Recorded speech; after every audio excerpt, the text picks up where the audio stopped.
Indian. That's why you find Indian paranoia against Taliban as well. And now, with the American presence in Afghanistan, Indians have come back, and insurgencies have come back into Pakistan. So this is very understandable that both these countries now, as the fourth generation warfare, as we say, which to avoid a nuclear showdown, the Yugoslavia doctrine, the option of supporting insurgencies and economic collapse and supporting the politically separatist groups, you bring about the collapse of a state. This is the doctrine that the Indians are deploying into Pakistan, and the base area, the staging post, is from Afghanistan. And understandably, Pakistan is very nervous. Pakistan was nervous. Now they are not nervous simply because now Pakistan has got an upper hand. It's the Americans who are nervous now because they want an exit strategy and depending on Pakistan. And Indians are now preparing for the end game. They have realized the Taliban are winning. They have realized that Americans are losing. They have realized that Indians will have no future in Afghanistan if Pakistan gains an upper hand. So Indians are desperately trying to hold some kind of ground through the help of the Americans and Iranians. And that is why you find Indians trying to be very pally, very friendly with the Iranians. But lately, it's the Iranians and Pakistanis who have come very close to each other, defying the Americans. The fact that Pakistan have assisted Iran to capture Jundullah chief and destroy that network of terrorism which was operating against Iranians, which was sponsored by the CIA, and the signing of the Iran-Pakistan gas pipeline. Both of these actions, which have brought Pakistan and Iran very close to the displeasure of the Americans, have also made Indians very nervous. Because if Pakistan and Iran can come together, there would not be any foreign occupation forces in Afghanistan, nor would Indians be able to yield any pressure or influence to affect or support insurgencies in Pakistan. As Jan Saab has very rightly said, if the Americans leave, Indians will have to leave too. And this is the battle right now that's going on. It's the battle for the control of the Asian heartland. Well, this is a troika I want to just touch upon. I mean, if Iran, if Pakistan, Afghanistan all manage to get on the same page, and Turkey, they will provide a substantial Muslim bloc. That will be a dream come true. I wrote a paper long time back, in 1988, on this. And there's a regional strategic consensus. If we have this consensus, I assure you, economically, militarily, strategically, socially, it is going to be an enormous gift of nature to us. And I think the situation is arriving. I think, well, the Americans are quite aware of this growing nexus between Iran and Pakistan, but similarly, it seems in many ways as if the Americans want India and Pakistan to have some kind of like role in sharing in Afghanistan, so that they can actually fight a proxy perhaps against their larger enemies, or who they think perhaps are their China. Yeah, exactly. China is, why don't you mention? No, they have right now, but they can't, because they are now Chinese are the bankers and the Americans are the borrowers. So in this kind of a relationship, I'm sure that Americans cannot take on China. Mr. Hamid, coming back to Iran again, India and Iran traditionally, when we look at Afghanistan, the tribes that they seem to have allied to in the past, the Tajiks, the Uzbeks, the Hazaras, they are pretty much, it's a well-known fact that both India and Iran have been supporting both these tribes. But Pakistan's strategy in the past has been just to support the Pakhtun Taliban, but now we see a slightly change in strategy. They now seem to be also willing to support Karzai, as well as the Taliban. Is this just to undermine the Indians entirely? You see, Pakistan have always been influential in Afghanistan, even in Tajiks and Uzbeks and Hazaras also, during the Soviet war era. It's not that Pakistan never had an influence on them. We had great influence on those as well.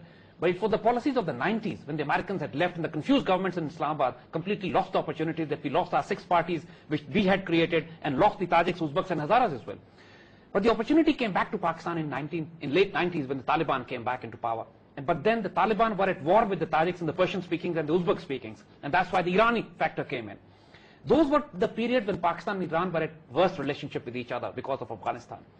But the American presence in Afghanistan changed the dynamics once again, particularly now, when the Americans are hostile, very hostile towards Iranians. And Pakistanis have stretched a hand of friendship towards Iran at this stage, which is very welcoming for Iran. Iran has responded very positively. And both countries now realize that together they can create a new destiny in Afghanistan also. And in the coming days, I very strongly foresee that Pakistan and the ghost of the relationship of Pakistan and Iran will be buried, and a new chapter is going to unfold.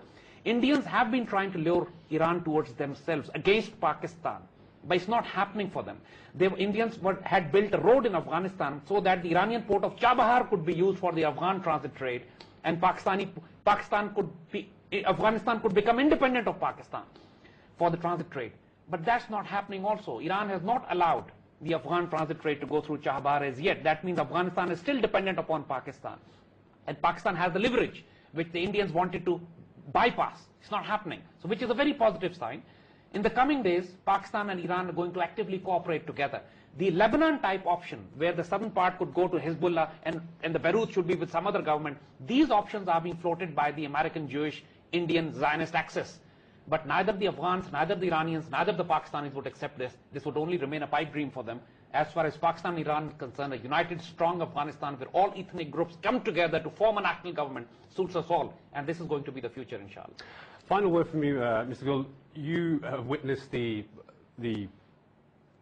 withdrawal of the Soviets from Afghanistan and the way that they were defeated by the Afghan Mujahideen.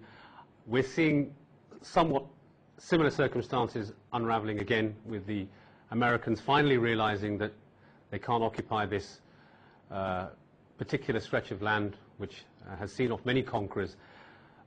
Finally, how do you see the India-Pakistan-Afghanistan relationship developing in the coming months? I think India has no role so far, because they have, every time when they got the opportunity, they acted against the will of the Afghan nation, while Pakistan acted first time against, with the will of the nation and against the occupation forces. So Pakistan at least has a tremendous goodwill there, which India can never win. And India's only relationship, historically speaking, has been the Afghan invaders always going to Panipat and capturing Delhi. So India has absolutely no room there, save through Pakistan. So they've got to make amends with Pakistan if they really want to exploit the opportunities in the future. And as I said that, as very rightly, Iran is very important in this case, and Iran and Pakistan need to develop very close understanding on this whole issue. And inshallah, we have much to share, and we need not compete in Afghanistan. In fact, we must leave Afghanistan to its own tools, and I'm sure they have the ability, they have the sagacity and the capacity, and it has been proven historically that they can settle their matters internally.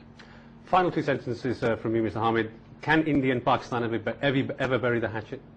I don't see it, not in the near future. In fact, as the situation is building up, it may sound harsh, but as India continue to drive Pakistan, make Pakistan a drought-ridden state, destroy our agriculture, block our waters, it's all heading for a big war.